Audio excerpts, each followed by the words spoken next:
But basically, the TLDR of the situation is because of Riot terms of use for content creators around MSI and Worlds being what it is, I cannot stream VOD reviews until 24 hours after the games take place. Because of that reason, obviously, I will try to do a little bit of reactive content that reacts immediately to the games that just happened, and we will use clips because I am allowed to use clips of 60 seconds or less in content footage. So we're going to be doing that. I used to do a YouTube series called Kelsey Covers Worlds, where I would do like a YouTube video a day talking about a concept that was cool in one of the games that happened. So it's going to be very similar to that, and we'll kind of like go from there. But I'll be doing it live, so it'll be less polished, less. I take like 7 takes and write the script beforehand, and the video goes up, etc. It'll be much more like this, but I will try to edit it a bit for the YouTube version that goes out after. So it's more or less kind of like what we're doing here, what the conversation is about, and how we're going to have this function going forward. A lot of interesting things happened. I think most interesting was just lane swaps being prevalent. We'll talk a little bit about the prevalence of lane swaps, why they're very important, and then we'll go into examples from the games today. So as I want to talk about the history of like turret changes and make it a bit clearer why lane swaps are happening and things of that nature. So we're going to do that. End of this, we had turret plate gold, bonus resistance per plate increased. So basically what this means is effectively based on turret current health, or if you take a turret, right, what is the resistance on the turret after you take a subsequent plate? So basically from that perspective, it's like resistances go up. It makes it very difficult to keep taking plates. So this was introduced at the end of Season 12, was effective for Season 13, was basically a big factor that we talked about and considered. But this to me is like a really massive thing because it makes it a lot harder to take turrets faster regardless of the increased turret resistance on top side compared to bot side. Basically, bulwark bonus resistance per stack based on nearby enemy champions. So if you are trying to do a 4-man dive, you'll have increased bulwark resistances effectively on your turret. So you have that happening for you. Turret plating gold reduced 125 to 175. So you lose like 50 gold per plate that you take. So all of this comes down to making early gold on turrets, which was a big factor that led to lane swaps dying in the first place. Over time, dying alongside the patch notes, right? Within the patch notes. Because remember, originally you had the basically 400 first blood turret gold that is also now 150. So all of these things happening, this is a good backdrop. It's important to kind of talk about because you guys will want to know this information.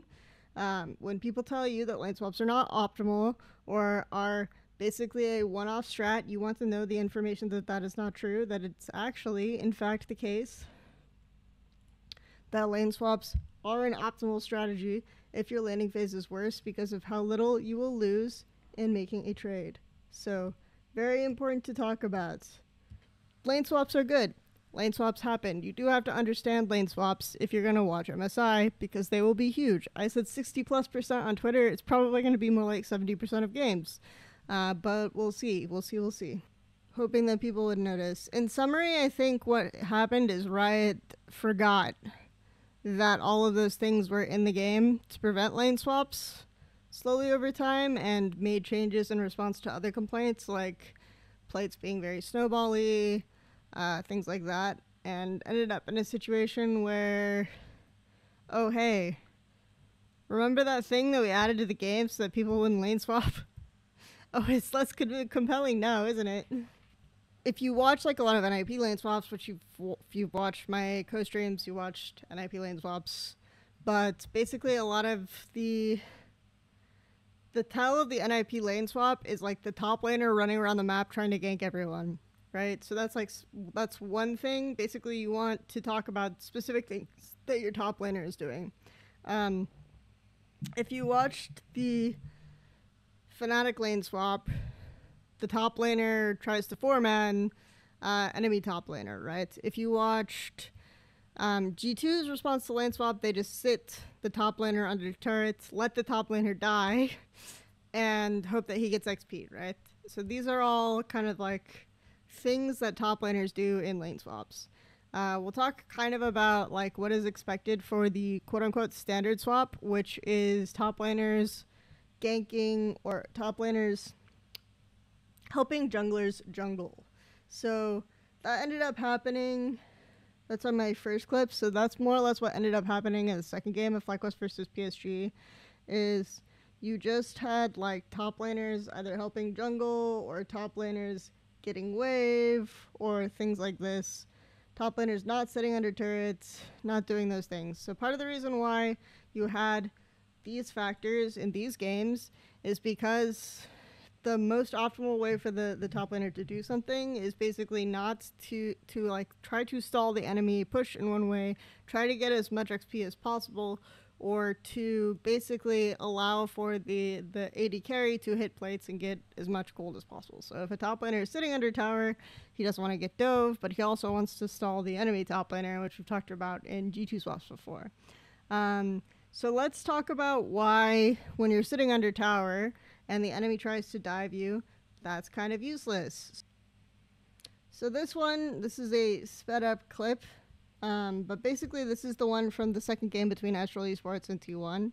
Effectively what happens here is you have Zeus sitting on bot and Astral basically all going bot as 4 to dive him, right? He TP's back. You have a little bit of misexecution on dive from Jose Deodo, who didn't want to basically pull aggro there, and then they get a second kill. So what's important about this clip? Let's take a look real quick. All right, so Draven just got this cash in. All right, just killed this guy. He's about to get another plate. Gets the plate. The plate gold, if you can tell, is split 31 each between these 4 people. So plate gold is 125 per plates, and it's split 31 each. Gumayusi only gets 1, so he gets 125 gold here. And then these guys get 2 plates, plus the kill. Plus 2 kills. Look at the gold differential for AD here. It's 300 gold. So basically, you're Draven. You get a certain amount of cash in, so he only has 16 CS. It's not insane cash in. You get a certain amount of cash in for a kill, plus you just got 2 plates. And the only differential between the gold you have and the gold Gumayusi has with only 1 plate is 300 gold. You're only 300 gold ahead of Gumayusi with those factors working for you. So basically that tells you that it's like what you're getting from this advantage of 4 people going here is not even this. Plus, look top lane level. Zea's level 2. Zotve level 1. So that's also very important to look at there. And like, so your top laner is more behind in XP, even though he died, and that's basically the amount of the gold differential is like the 1 kill difference. Your AD carry is going to be like relatively ahead. Your jungle is farming normally, right? Like all of these things are happening, and these other like, and your the only like advantage you're getting is like 300 gold under AD basically. So for me, this especially if you continue to play this out, if you consider this lane very punishing, like Ash Draven, it's not like a massive, like unplayable lane for Kalista Rumble, but it's still like a favorable lane. Let's say that they end up getting like having a higher risk play where Jose Deodo ganks bots. Kalista ends up not being able to farm, not being able to do anything. And then you're in this situation like your AD carry being more important, like Cassante is still going to be Cassante, let's be real. And you can make Aatrox less useful, like even less useful than you. In this situation, if you're taking a disadvantageous lane matchup, you'll take like the 300 gold deficit, especially considering that you can take this You can probably take another plate. You can probably, after 5 minutes when the plate resistance is stopping a thing, or you can swap back and you can keep avoiding the Draven. You can keep avoiding the Ashe, right? These types of scenarios, you'll end up in a more favorable position. This is another clip that's basically going to demonstrate how you can, like, why having these dive scenarios is not bad. So this is something that's like very simple. He ends up not getting scattered out because no one evades. They have mid prio with Talia, so this is FlyQuest. They have mid prio with Talia here.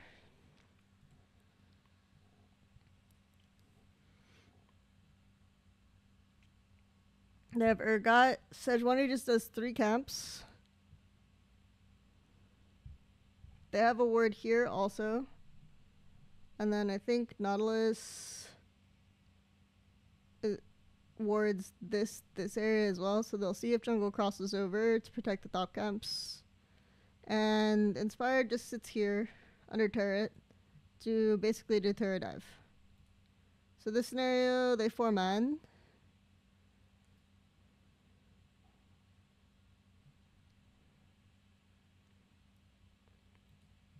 And then you have Tahm Kench TPing top to try to catch these creeps. So you end up in a scenario where you can't execute like a proper dive. And you're basically just going back to effectively where you were before.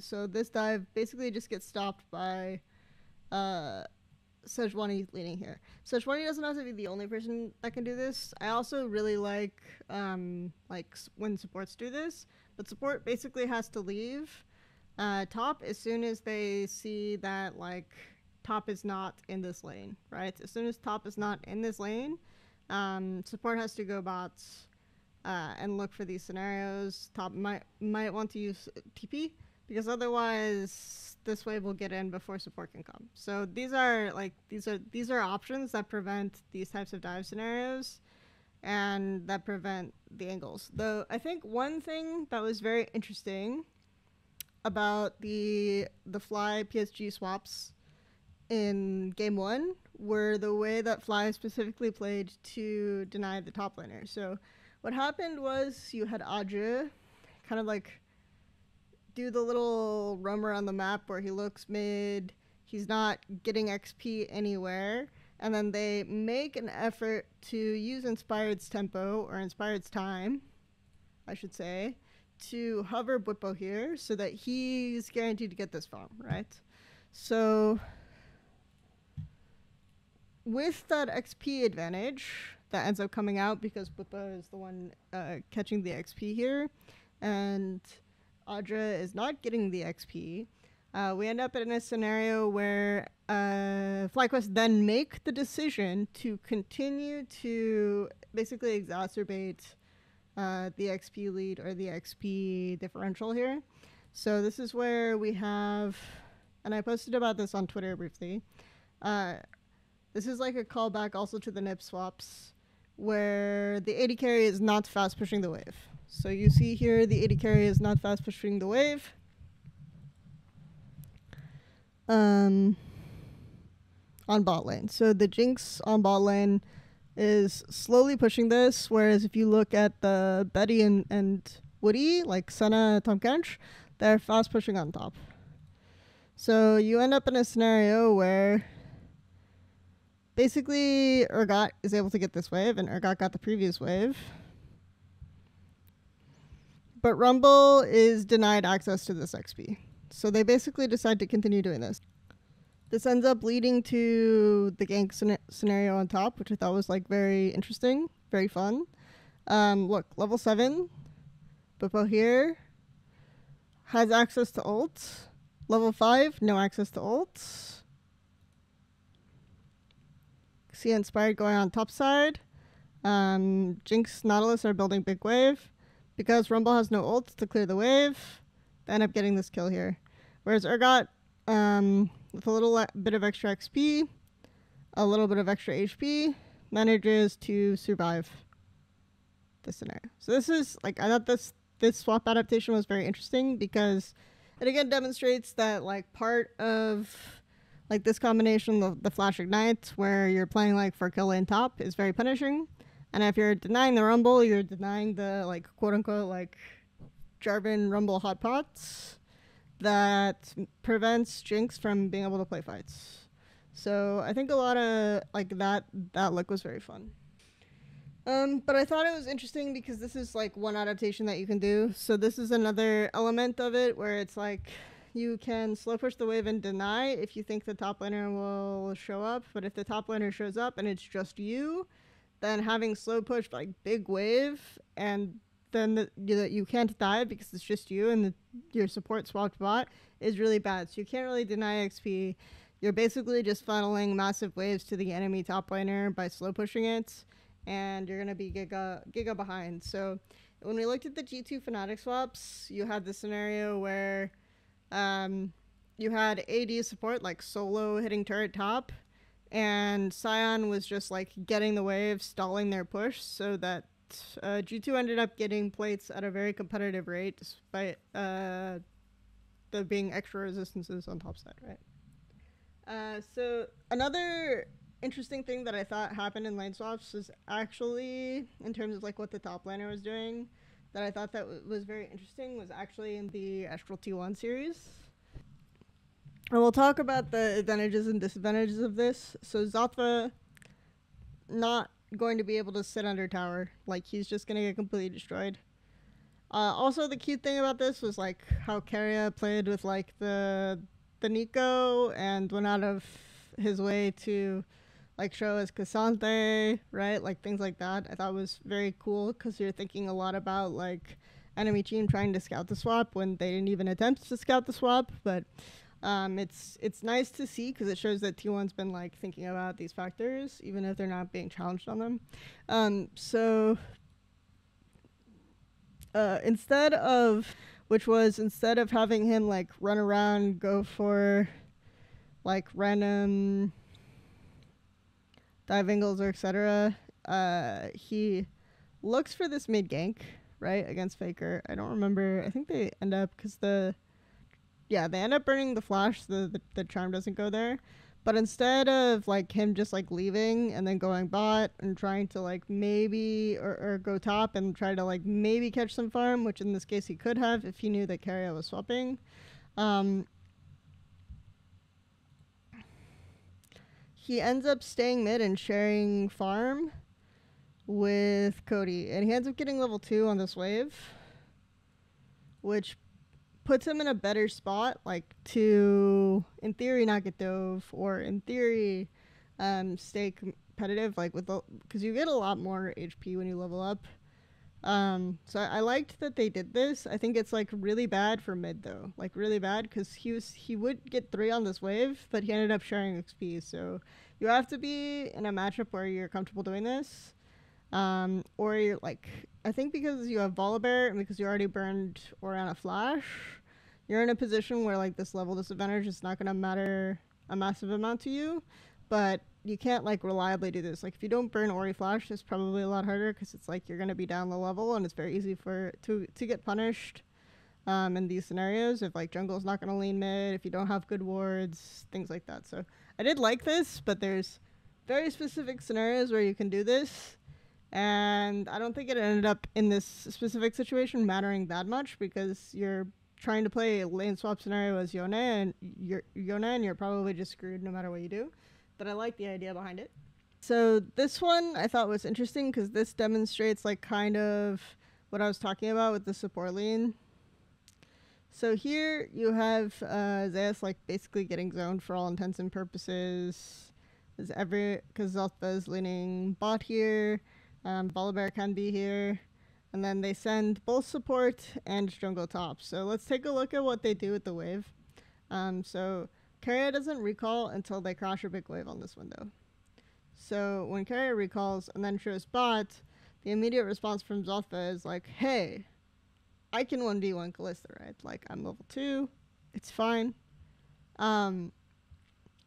She's going to be pushing wave to me, but now, on the bounce, Kalista just freezes. So this is very similar to like the Jinx one we saw before, where they're just focusing on denying the top laner.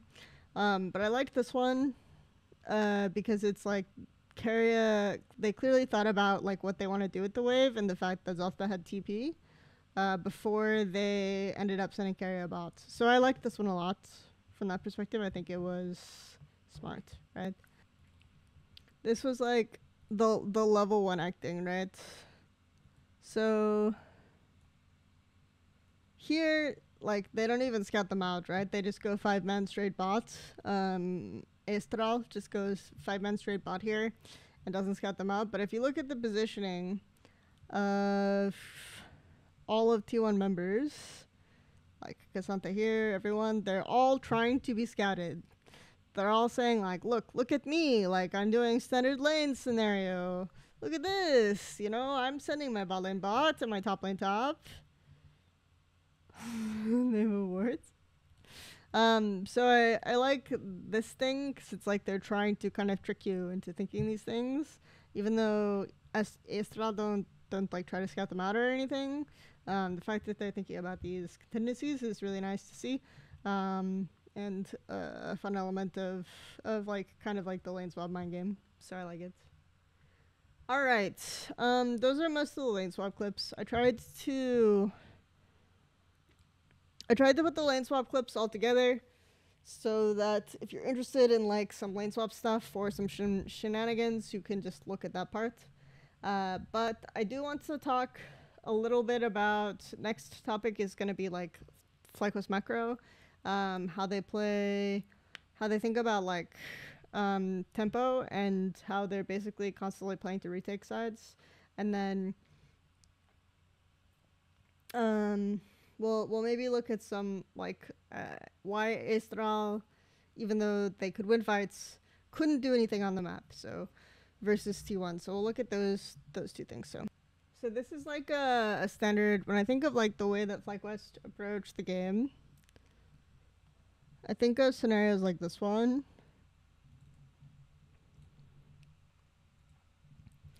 So let's take a look at the map state here, right? In the opener. And the opener, they're already here. We know that, like, probably FlyQuest assume that PSG, this also happened like after PSG got a pick on bot side in the game. What happened here is that PSG or FlyQuest probably assumed that most of PSG is getting Rift Herald here.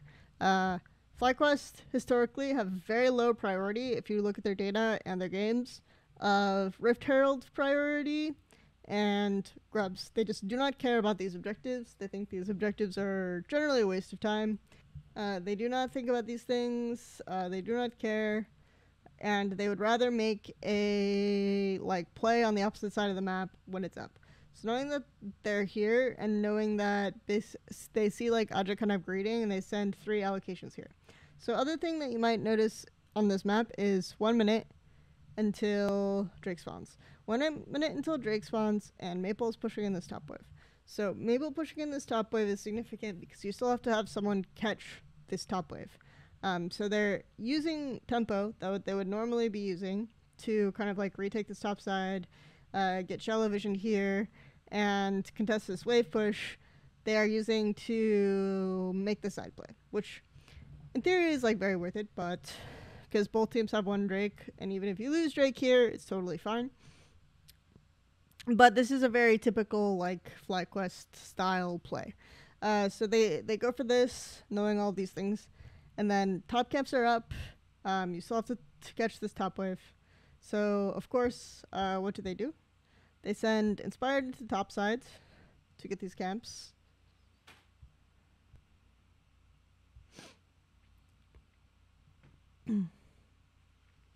Not having a clip on 2x speed is very disorienting, to be honest. And then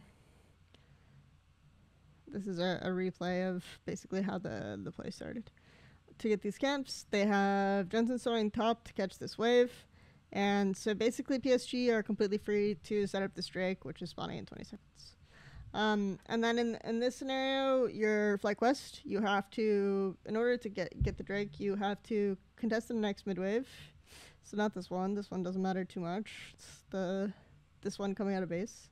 And then you have to contest that mid-wave, and then you have to basically retake all of this vision here because you didn't bother to retake it before because you just made a fast play on bot instead of like fully setting up this side. And then you went top on like basically on your timer to go top, you went bot instead, right? So they basically did that, and now they can't retake this. So they have to basically clear out all this vision, and if they want to contest the Drake. So basically that's kind of like the thought process of it, is that they have to play for retakes. In order to play for retakes, there are very important things. You need good front lines. They do have a good front line. You need, or some other face check tool. You need to be willing to like kind of look for picks. So you basically like face check, try to catch someone with like a Sejuani ult, Nautilus R. You wait for Rumble to show on this wave, and then you walk in, like these types of things that you have to do to play like a good retake, because you're going to be face checking and having to play with like very specific timings to get catches. So this is like kind of the FlyQuest sort of style of approach to the game. So there are a couple of other things that we can look at when we talk about this, which is how they're playing with support. So this is a lot of people flame Mickey X. A lot of people flame Mickey X for doing things like this, but very frequently you'll see G2 make plays like this, actually. So I picked this clip because it's similar. But basically, watch how Inspired and Busio open the map like this. So in theory, like they just took some vision topside, like shallow vision topside. They kind of got wave in here. They can be rotating to bots because Maple is touching this wave. So they want someone to catch this wave after Maple touches it and push out all the way. But that is what Inspired and Jensen set up to do, going as 2 bottom. And Busio instead goes back top, gets further wave. You see Bwipo like sitting in this bush to see if anyone pushes this wave to him, like to like greed one timer. And then they walk in here. So in theory, like this would be where Mickey X would get caught. But as soon as they show on these wards that he's positioned, right? As soon as they show on these wards that he's dropped, or Busio in this case would get caught, but like I'm talking about as if GT were making this play, which is like playing on both sides of the map, right? Reaffirming their control, like deepening their control as just support, basically, while your jungle and mid are opening on bot side. Also, for this to work, your AD has to catch wave low, which Masu is doing. You see Masu catching this mid wave very low. And then you push this out all the way. You see a bunch of people on these wards retaking these. And now you know you can get like this bot crab, and you can go even further into this side because you saw so many people on top on Busio's wards on quick moment. And then it leads to being able to play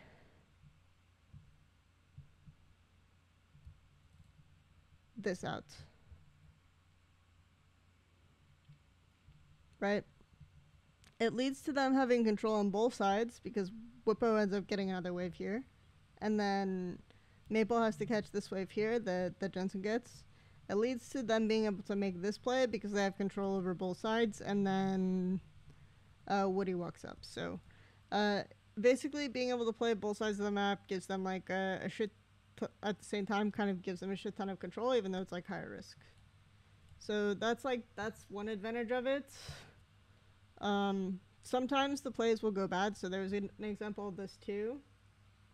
A similar style play, which is like we're going to extend one timer on a side where we don't have control, or where we would normally base, right, to make a play. So in this situation, there are a couple of things that FlyQuest could do differently. After they drop this Rift Herald, Bwipo could already be heading top and get this wave, and then recall, and then they open like so many people through bots, so that they're giga ahead on the map, right? So he could be doing that. Instead, he kind of waits here, and he catches this mid wave low. while his bot is basing. This top wave low, he catches this top wave while his bot is basing. So he ends up late on recall because he doesn't catch this top wave earlier. Instead of basing, what he ends up doing is staying in this bush here. I find it very interesting that PSG like pinged this because it's like they scouted it. They knew that this would happen because this is a very typical FlyQuest play. Or they were just pinging it because they wanted someone to get on the wave. I assume it's more likely the latter, but it is a very typical FlyQuest play, so if they scouted it, I wouldn't be surprised because their reaction after is actually quite good. They end up standing, so Bippo stays top, ends up like faking like he's going back, and then comes back and stands in bush, puts a ward here.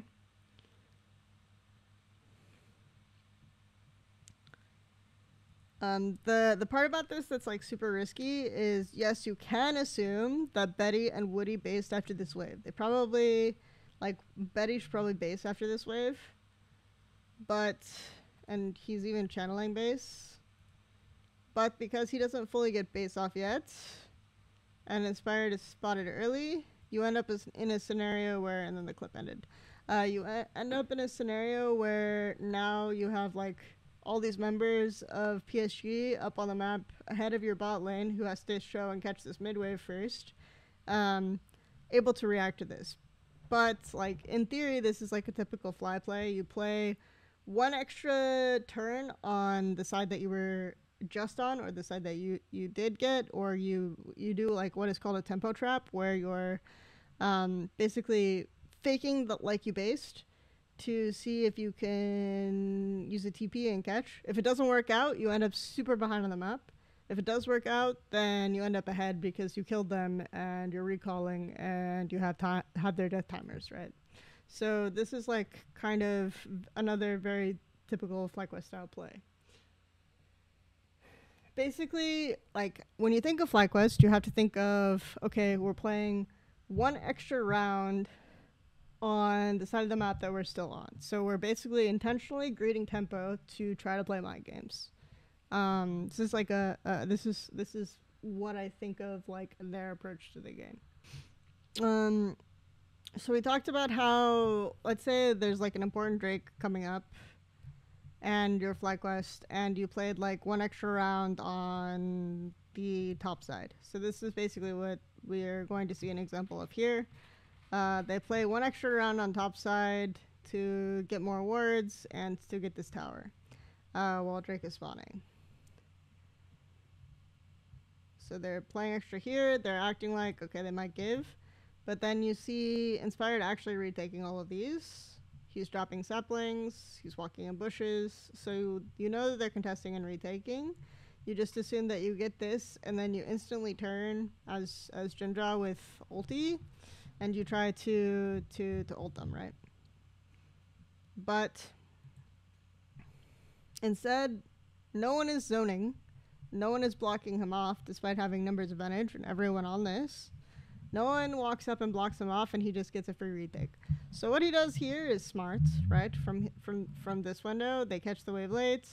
He's dropping saplings. He's walking, so he knows like kind of where they are.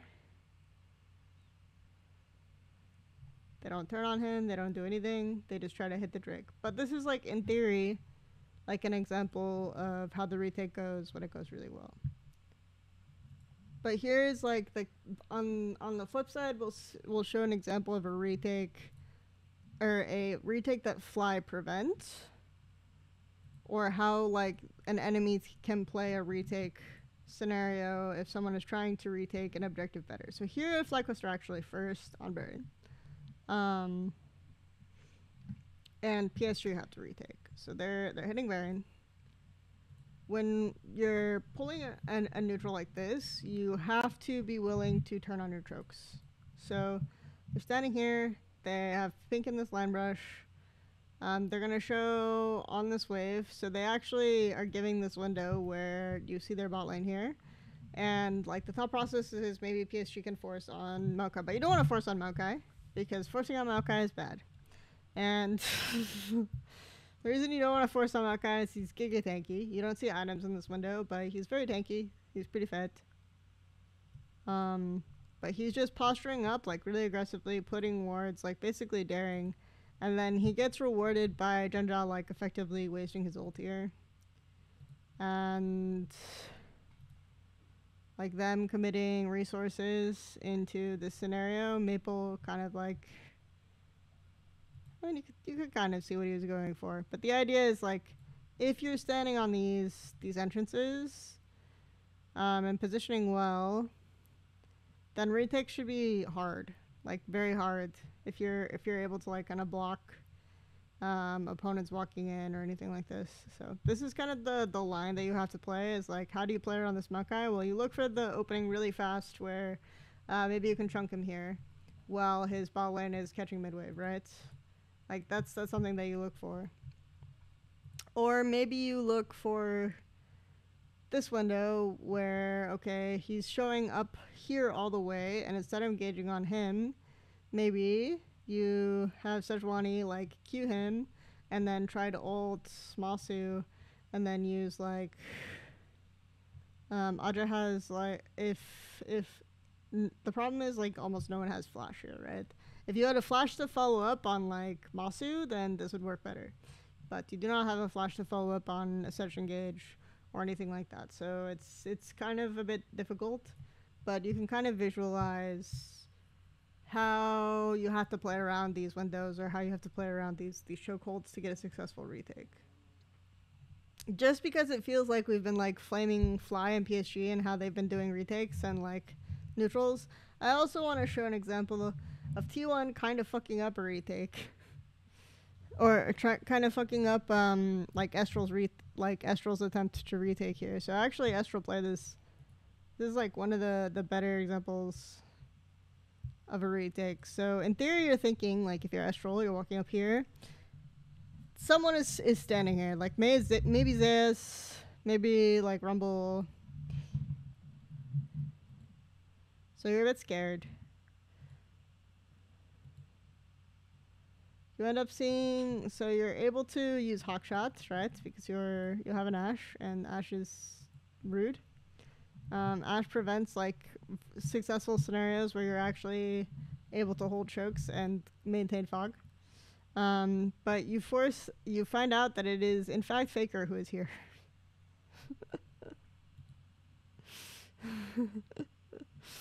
So, unfortunately, this fight does not go well. But 1-2-1, like not thinking about Hawkshot. 2, I don't know why Faker's the one zoning here. Things like this, very interesting. So it's like top teams will mess this up too. It's actually very difficult to play around correctly. For tomorrow, I think Gam has like some kind of cheese up their sleeve.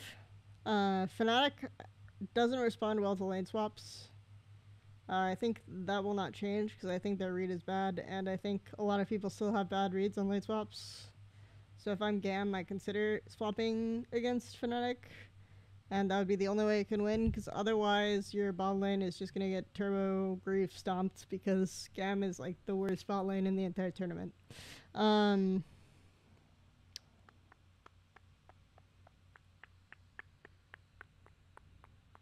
Yeah, that's kind of how I feel. That said, I do want Emo to succeed. We love Emo. We're big Emo fans. And then of course TS Loud. I think both series should be 2-0s, but maybe Gem can take a game if they have like a good cheese for one game. Thank you everyone. Yep, we'll see you tomorrow.